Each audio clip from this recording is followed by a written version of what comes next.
Hello! The new Zapiens update is now available. As in the previous version, there are many internal improvements, but in this one there are two changes that we will see below. Firstly, by being an account administrator, you have access to a new configuration button. You will find this button in the administration area next to your avatar.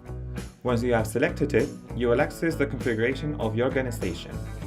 On the first page, called General, you will have several options to choose from, such as the language in which the registration email templates are self-generated, the logo that will appear in the application, or the contact person. Finally, you can configure the level of security required for passwords, but as this is another of the important changes, we will discuss that later. In the next window, the body of the registration emails and the terms and conditions of the service are configured. From here, you can add a name so that the user who registers will see who is the sender and the email of that person.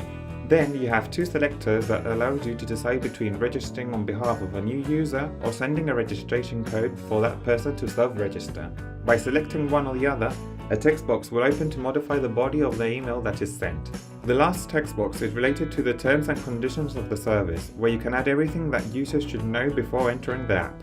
In the penultimate window, Configuration of the app, you can modify some features, such as if the trainings are available on weekends, if the questions are accumulated for the next day if a user does not answer the questions that day, or not allow the users to modify the first and last name within the app. And to finish this part, in anonymizing, you can hide certain information, such as hiding the personal data of users in the radiographs of training.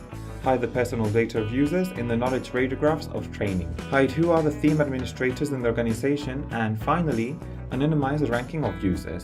If you activate this option, a button called Manage Avatars will appear, which will allow you to add the avatars that users will select. Now, let's take a look at the security level of the passwords. In the account settings in general, you will see a section called Security Level for Passwords. From here, you can choose between the three levels that are available: medium, high, or very high, this being the most demanding in the terms of the minimum requirements to have a valid password. In the post published on our website, I explain each one of them and their characteristics.